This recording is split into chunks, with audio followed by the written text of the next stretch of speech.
It's a package deal. Conviction, clarity, authority.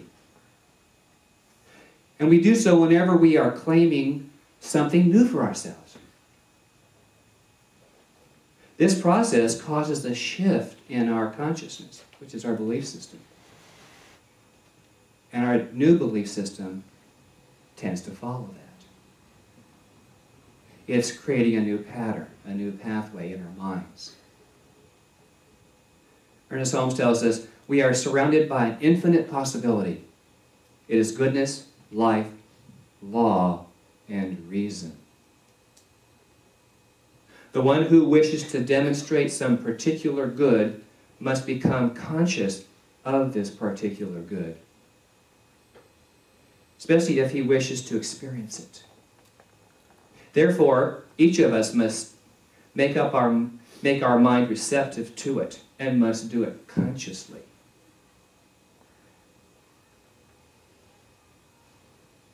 How many, I'll use school as an example, college. Say you want to be a doctor or a lawyer or a hairdresser or a minister, or you can give it lip service.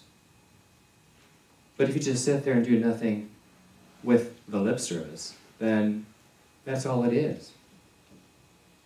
You know, it dies for lack of watering the plant, so to speak.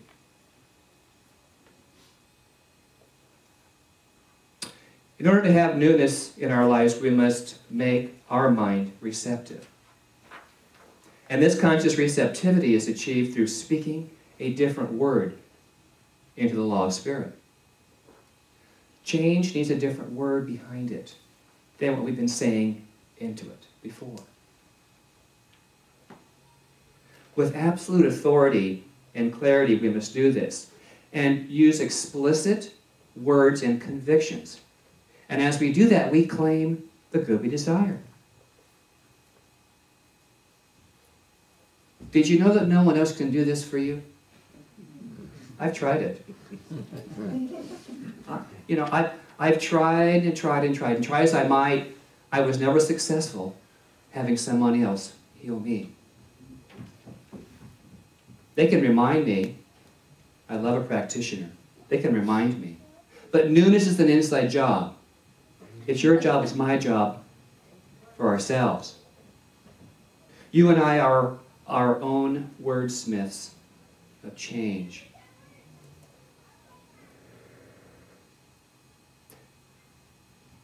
Speaking of newness and growth and change, we're into the spring of the seasons. And I don't know how many of you are familiar with an almond orchard process. Aren't the trees beautiful this year? Yes. The blooms, the fragrance. Okay, what has come before the bloom? They've been cut back, trimmed back. They've been fertilized. They've been moisturized. They've been sprayed. They've been... And without all that, without that thinning, without that trimming, without that cutting away of the old, the burdensome, which might even cause it to break and split, they come back more beautiful, more abundant, more fragrant, greater harvest, larger crop. If we leave something alone, it will still produce, the tree will still produce, but it will not be as abundant. So just like the tree, we must nurture ourselves. Trim away the old, unwanted, the burdensome ideas to move us into something greater. We must thin our old belief branches. They tend to be pretty well rooted, some of them.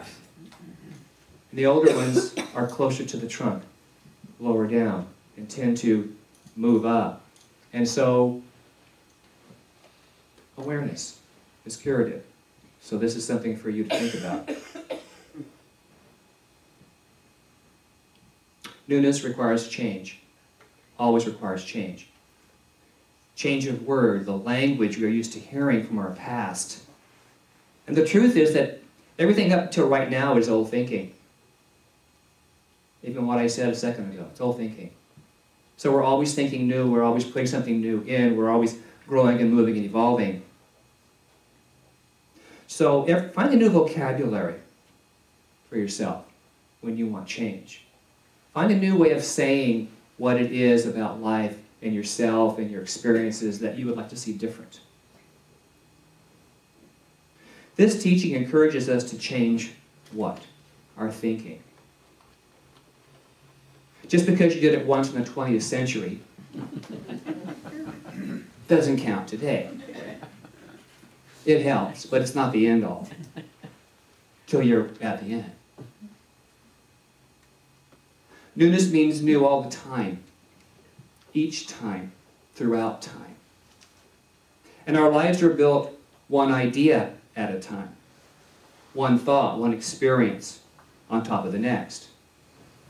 So what I refer to as the here and now of your life and my life is the sum total since our birth. That's what's here and now. Everything that we've experienced up until now. And somewhere in the cellular makeup of our bodies, there's a remembrance of emotions and things that are triggered by change, by something new. Doesn't want to give it up either. So there's those naysayers on the outside that don't want us to change. And then there's the naysayers on the inside. And sometimes the inside is a lot stronger.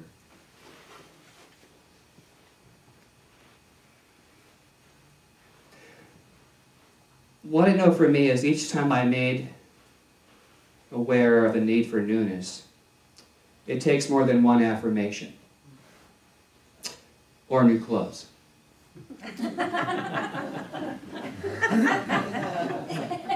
Or a change of address card at the post office. I mean, those are all outside appearances. And those can help. They can make us feel good about being in the change. But what I know is it takes discipline in consciousness to remain in the newness of the thought. It takes discipline to stay focused. It calls for the assistance, for me, of a spiritual mind practitioner. And it also demands that I love myself through this change. We often forget to love ourselves in a process. What do we tend to do? Beat ourselves up. That's, oh, I was so bad. Now I want to change. I'm going to be judged, but I want to change. I just won't change. I've been there. It's too difficult, you tell yourself. It's too difficult. But if it's really difficult and you're hearing change, then begin the shift in your consciousness. So what I've come to know is that when we call for newness, the law of mind simply accommodates our claim. It accommodates our claim. I've come to understand the nature of spirit as a demonstrator. Because that's what it does. We make a claim, we allow it to work through us, and here it comes. Bring it on. Here comes the change. So my phrase for how spirit operates today is bring it on. Bring it on. I am ready for the change. I'm ready for the newness. Why? Why do I use bring it on? Because spirit does. There's nothing we have to do specifically. We need to know and then observe. Pay attention. Each time you and I are consciously conscious of the newness we desire, the greater the ease of the demonstration. Amazing Grace was a perfect song today. To be in the flow of grace and love and the greater good of Spirit of God. So beloveds, we must stand poised and ready for it to come to us. Ernest Holmes tells us, poise is the perfect balance that maintains everything in its proper place without effort. Without effort. We try so hard sometimes. We push and we prod and we beat and we cajole and we sometimes yell at ourselves. But it's easy when you turn it over. So, beloved, you stand poised and equipped for all the newness that universal goodness has in store for you. You are poised to bring it on. Begin in mind, the one mind, with your word of the moment. That's the key. Begin with your word. And so as I conclude here, this is what I leave you with. Name it. Claim it. Bring it on. You deserve it. I double dare you. Namaste.